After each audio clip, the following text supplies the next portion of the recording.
Welcome to my channel. నా channel కనుక మీరు ఇంకా సబ్స్క్రైబ్ చేసుకోకపోయినట్టయితే ప్లీజ్ సబ్స్క్రైబ్. ఈరోజు మనం ఈ వీడియోలో 5 ఆగస్టు 2025 అంటే మంగళవారం రోజు స్టాక్ మార్కెట్ ఏ విధంగా ఉండబోతుంది అనే ప్రిడిక్షన్ వీడియోని మనం చూద్దాం. అసలు మంగళవారం రోజు ఓవరాల్గా స్టాక్ మార్కెట్ ట్రెండ్ ఎలా ఉండబోతుంది అనేది తెలుసుకునే ముందుగా ప్రీ మార్కెట్ సెషన్ గురించి మనం ప్రిడిక్ట్ చేయాలి అంటే అంతకన్నా ముందు రోజు అంటే Monday American stock market Nasdaq నెగిటివ్గా ట్రెండ్ అయ్యే అవకాశం ఉంది. అలాగే ఇక నెక్స్ట్ రోజు అంటే ట్యూస్డే మార్నింగ్ టైము ఒక పాజిటివ్ ట్రెండ్ని చూపించే అవకాశం ఉంది.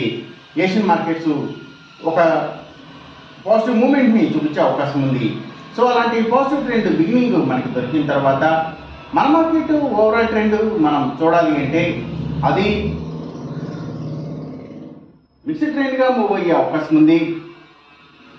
అందులో కొంతవరకు నెగిటివ్గానే ట్రెండ్ అయ్యే అవకాశం ఉంది. అలాగే బ్యాంక్ నిఫ్టీ కూడా మిక్స్డ్ ట్రెండ్గానే మూవ్ అయ్యి అందులో కొంతవరకు నెగిటివ్గానే ట్రెండ్ అయ్యే అవకాశం ఉంది. నిఫ్టీ ఐటీ కూడా నెగిటివ్గానే ట్రెండ్ అయ్యే అవకాశం ఉంది.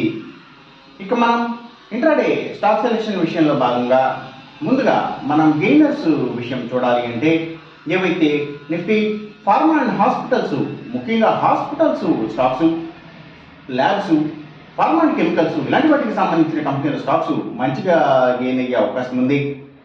అలాగే ఇంకా సర్వీసెస్కి సంబంధించిన అన్ని కంపెనీల స్టాక్స్ కూడా అంటే courier services, food deliveries, pharma deliveries, education services ఇలాంటి వాటి అన్ని స్టాక్స్ కూడా, ఇంకా ఫుడ్వేర్ స్టాక్స్, ఆయుర్వేదిక్ మెడిసిన్స్ తయారు చేసే కంపెనీల స్టాక్స్ ఇవన్నీ కూడా మంచిగా గెయిన్ అయ్యే అవకాశం ఉంది. ఇంకా అగ్రికల్చర్కి రిలేటెడ్గా ఉండే అన్ని కంపెనీల స్టాక్స్ కూడా అంటే అవి సీడ్స్ కంపెనీల stocks, fertilisers and chemicals, tractors కంపెనీల స్టాక్స్ ఇలాంటివన్నీ కూడా మంచిగా గెయిన్ అయ్యే అవకాశం ఉంది. ఇంకా పబ్లిక్ లిమిటెడ్ కంపెనీల స్టాక్స్ చాలా వరకు కూడా గెయినింగ్ సైడ్ ఉండే అవకాశం ఉంది. గవర్నమెంట్ బ్యాంక్స్ అండ్ ఫైనాన్షియల్స్ అంటే పిఎస్యూ బ్యాంక్స్, గవర్నమెంట్ ఫైనాన్షియల్స్ కూడా గెయినింగ్ సైడ్ ఉండే అవకాశం ఉంది మంగళవారం రోజున. అలాగే గ్రీన్ ఎనర్జీకి సంబంధించిన అన్ని కంపెనీల స్టాక్స్ కూడా, సోలార్ పవర్కి సంబంధించిన అన్ని కంపెనీల స్టాక్స్, బయోగ్యాస్, బయోపవర్, బయోడీజిల్ ఇలాంటి వాటికి సంబంధించిన కంపెనీల స్టాక్స్ ఇవన్నీ కూడా గెయినింగ్ సైడ్ ఉండే అవకాశం ఉంది మంగళవారం రోజున. ఇక మనం ఇంట్రాడే లూజర్స్ విషయం చూడాలి అంటే ఏవైతే స్టీల్స్, ఐటీ స్టాక్స్, సిగరెట్ కంపెనీల స్టాక్స్, స్పిరిట్స్ అండ్ బ్రూవరీస్కి సంబంధించిన కంపెనీల స్టాక్స్ ఇవన్నీ కూడా నెగిటివ్గా ట్రెండ్ అయ్యే అవకాశం ఉంది. అలాగే ఇంకా లగ్జరీ హోటల్స్, డైమండ్స్, ఫ్యాషన్స్ ఇలాంటి వాటికి సంబంధించిన స్టాక్స్, సినిమాల థియేటర్ల కంపెనీల స్టాక్స్ కూడా ఎక్కువగా నెగిటివ్గా ట్రెండ్ అయ్యే అవకాశం ఉంది. అలాగే ఇంకా FMCG sector stocks, foods and beverages కంపెనీల స్టాక్స్ కూడా నెగిటివ్గానే ట్రెండ్ అయ్యే అవకాశం ఉంది మంగళవారం రోజున. ఇక మనం ఎంసీఎక్స్ ట్రేడింగ్ విషయం చూడాలి అంటే ఏవైతే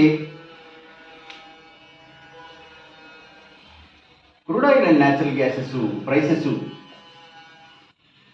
ఇవి, అలాగే గోల్డ్ ప్రైసెస్, ఇంకా సిల్వర్ ప్రైసెస్ ఇవన్నీ కూడా పెరిగే అవకాశం ఉంది. కాపర్ ప్రైసెస్ మాత్రం తగ్గే అవకాశం ఉంది. ఈ చెప్పిన రిజల్ట్స్కి ఏమాత్రం వ్యతిరేకంగా జరుగుతున్నట్టు మీకు అనిపించినా సరే ఇమ్మీడియట్గా మీ బెట్ల నుంచి వెనక్కి వచ్చేసేయండి. ఇది కేవలం ఒక ఆస్ట్రాలజికల్ ప్రెడిక్షన్ మాత్రమే, దయచేసి గమనించండి. అలాగే ఈ వీడియో కనుక మీకు నచ్చినట్టయితే నా ఛానల్ని సబ్స్క్రైబ్ చేయండి, అందరికీ ఈ వీడియోని షేర్ చేయండి, లైక్ చేయండి. Thank you for watching.